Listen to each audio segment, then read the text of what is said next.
talk about how the themes of this movie have moved people every time you've shown it.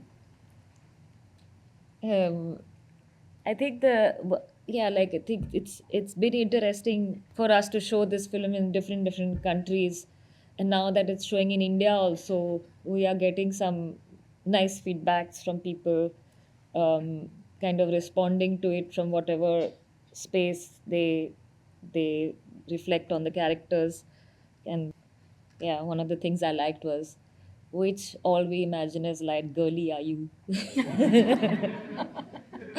So pick one.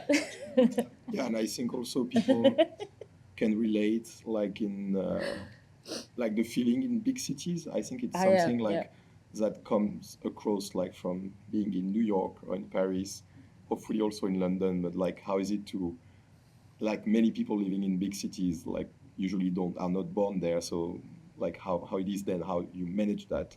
Yeah, absolutely. In fact, you hear a Tower of Babel, so to speak, at the start of this film with those voices of people saying, I don't even know if I belong to Mumbai, but I work here. This is all migrant voices coming in. What gave you that idea to showcase Mumbai in this way? I mean, in the film, the all the characters are not from have come from some other places in India to work in Mumbai, and that for me is the fundamental characteristic of Mumbai, that it's a city that was made by joining seven islands and a new port for the British East India Company that needed a port because they got thrown out of Surat. So so this was kind of a space where people came from everywhere to build the place, to live there, to work there, to join the industry there. So I think the very fundamental origin of the city is that it's a city of people who are not from there, and that's beautiful also. And I just wanted to acknowledge that. Yeah, so when I was doing the like when I was writing the script for the film, I do a lot of interviews, not really for the purpose of that it'll make it into the film, or just to sort of talk to people and things. And in a lot of that material I wanted to kind of reflect upon in the final film while we were editing. So this first part was not in the script, it was just a lot of things that we had shot, and we felt that having a non-fiction part in the beginning juxtaposed with the fiction somehow created a sense of truth, maybe that the fiction alone was not doing. And I wanted to do it like a city symphony, where you have so many voices, and we are picking out just three of those voices as three notes from a song and taking that journey with it. And then the fiction starts when she opens the curtain and you're invited into this other world. And the film could have been about any of the other people you see in the ladies' compartment as well. So true, so true. And in terms of this name, All We Imagine as Light, your mother is an artist. She's created a piece of art called that. And you've kind of borrowed it for this as an ode to your mother in some ways, maybe. Would you care to discuss that with the audience? I mean, it's just a name that really stuck with me. I was thinking a lot about light as a kind of possibility for a character like Prabha, who, I mean, she's so kind of stuck in this morality of this husband, and it's hard for her to see that there is another way possible. So for me, the imagination of was to have another way, and it's so deeply ingrained in our lives that this is how it is, and you accept how it is. But what if it's not like this, and what if there is another way? And that's what the title was for me feeling like. Also, the title in Malayalam is Prabhaya Ninachandalam, and Prabha, which is the name of the character, also means light. So it is everything that Prabha thought and everything that was thought of as Prabha. So it's like a double meaning. A lovely double meaning. Now, coming back to the co production, you've got France, India, Netherlands, Luxembourg, and Italy. I mean, wow, it's just wonderful to see a lot of countries coming together to collaborate on a film like this. I'd love you both to talk about this with us. I mean, of course, India, France was like The first. the first and like most strong and obvious. I mean, we had to like most of the funding was done in France. And we had like you can see it in the credits. There are like many partners because it's not easy to fund like independent film, art house film, but we still have this kind of support in France and in Europe. But also I think it gives us like independence, because at the end we have many partners. It's like adds to add like a lot, sometimes like small amounts, but at the end you have like all these partners like trusting you. You don't have like one funder that then wants like the final cut or something. So I think it's also like great, but also it's out of necessity that then we had to open it to other country in Europe with the constraint that we wanted. But now I'm making a lecture about like co-production. No, sorry. No. No, but the constraint was that we wanted to shoot the film in India, of course, but also with an Indian crew, and not to go with Payal and tell her, okay, you have to hire like that many European members to be able to get the funds. So we did manage to get like some funds that in the regulation we didn't have like spending obligations. So sorry, it's a bit technical, but it was really important that Payal could choose like a collaborator how she wanted, that she could make a film the way she wanted it. And then we did the post-production in France and in the Netherlands, but it made sense also with people that Payal really wanted to work with. So at the end, it came out quite naturally, but of course it was something to handle, but yeah. Well, Pyle, speaking of crew, you've put a lot of attention into so many parts of this film, from sound design to capturing somehow blue light and blue color so much through the film. All of that is attention to detail. I'd love you to speak about that. Yeah, we worked a lot on the sound and the mise-en-scene of the film, and every department, I think, people really, it was really a collaboration because all the departments really sort of got involved with deeply into the ideas of the film that we had. Even the location scout was an amazing man who, usually like if you have a location scout, it's just okay, there's a brief and there's like follow certain things, but he was a cinephile, so he really kind of got involved in how the, because location was so important in this film. Like we really wanted to shoot on location. We wanted to get an apartment that has the metro outside, for example. That was very important to me. So there were all these things, and you want to shoot on location. Now Mumbai on location is small houses, small rooms. Your camera is half the room. So, and then you have the lights. There's nowhere to put them. So, you want to be authentic, but you also want the shebang. So then it's a lot of trouble. But yeah, we had somebody who really understood that. And that's what's important, to find people who care about like the aesthetics you want to go for, the philosophy of shooting, and also the practicality of it.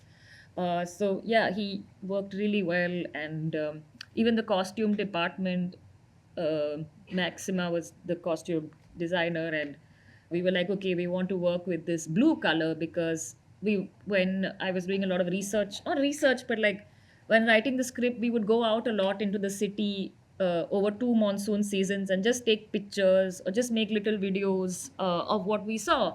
And one of the colors that was really prominent in Mumbai in the monsoon is blue, because a lot of the city gets covered by a blue plastic, because it's like the most hardy plastic that really protects from that really harsh tropical rain.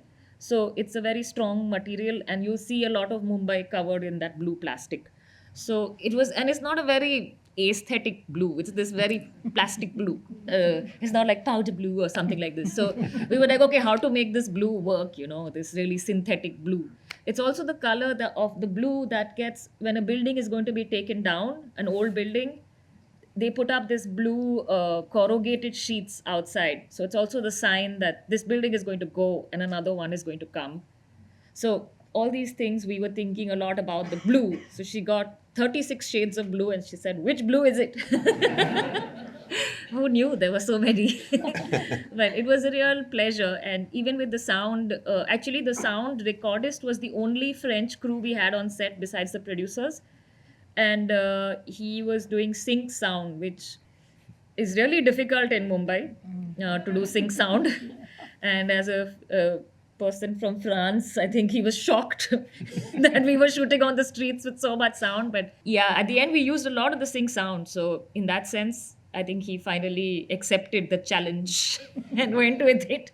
But what was interesting was that because he was not maybe from Mumbai, there was a keen curiosity to record a lot of sound. So he would be roaming around the streets just recording sound, and suddenly you'll see this French man holding a little, boom mic in Muhammad Ali Road recording sound by himself. So once he got like arrested, so it was he got onto the train, and you can't go with all that stuff onto the train. So anyway, so that was so yeah, everybody was like really, really supportive, and we worked out a lot of the details, even in the post production with the sound and with everybody kind of music. We started working on it 2 years ago.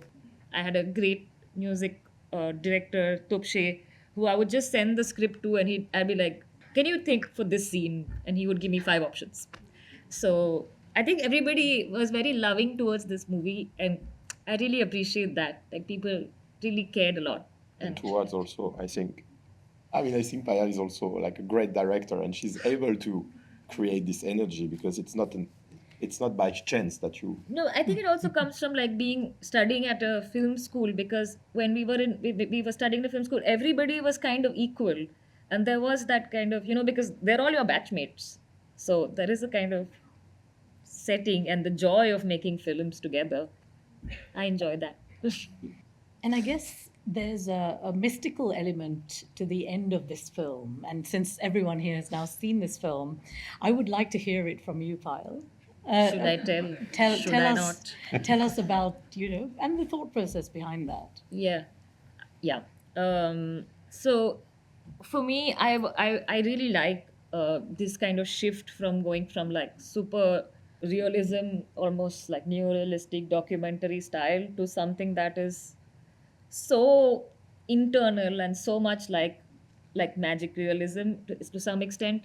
So I was interested in this kind of movement. But for me, a lot of times talking about desire in a certain way is very difficult, especially for, I think, women from South Asia. I think maybe that's my perception. Talking about desire, talking about feelings, talking about all these things, there's not that much vocabulary for it. So for me, it she sort of manifests this person literally breathing life into him, and then so it's like her ultimate fantasy of what this husband will come to her and say, like, I missed you, I thought about you, I wanted to reach out and hold your hand.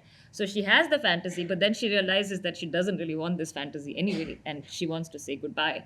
And so for me, it was important that the husband doesn't actually come, and she doesn't need this man to come and tell her, like, she can decide this for herself. And that was what was important to me, because she was so stuck in this morality of this marriage.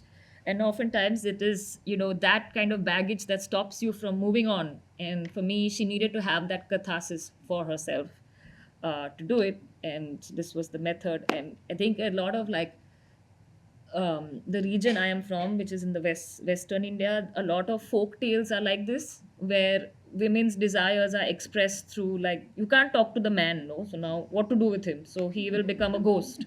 He will become.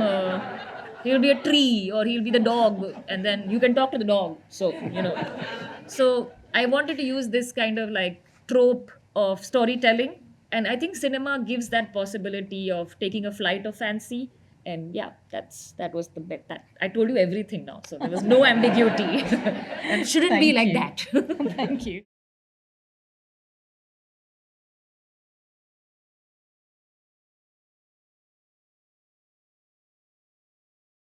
It's nothing to do really with the accolades. It's to do with how, when do you put a film to rest, and when do you say that's enough. Because at the end of the day, I'll keep looking and saying, oh, I could have done this and I could have done that. But at every stage of making a film, you kind of do like a negotiation with what your initial idea was, and at every stage that happens. So you write a script, but by the time you go to shoot it, actors come in and that changes. So you do like the word would be like samjhota. I don't know what I would say, like a negotiation, I guess. Compromise, yeah, but the compromise is like not that feels like something is lost, but it's not. It's like a dialogue with the film. So it kind of finds itself, and then you are always doing that at different stages. So whether it's from the script to the shooting, and you find a location which you couldn't have described in the script, then you change that. So that's always happening. You're always changing. And then when you're shooting, things go really badly on some scenes. And then you come back and you can't reshoot it. That's gone. And then you're like, okay, I'll have to change this completely. And that's also happened. So, and then you come to the edit and you look at everything anew. And then it's completely different film. So every time it's about like making that your relationship with the film changes over time, and finally the film is like, I think it's like just slowly acclimatizing to different levels, like when you go down on an airplane and you're feeling the different pressures change. It's a bit like that, and then finally the film that is there is the only thing you could have possibly done with it. Thank you. Thank you very much. Thank you, everyone, for being with us right here at the BFI.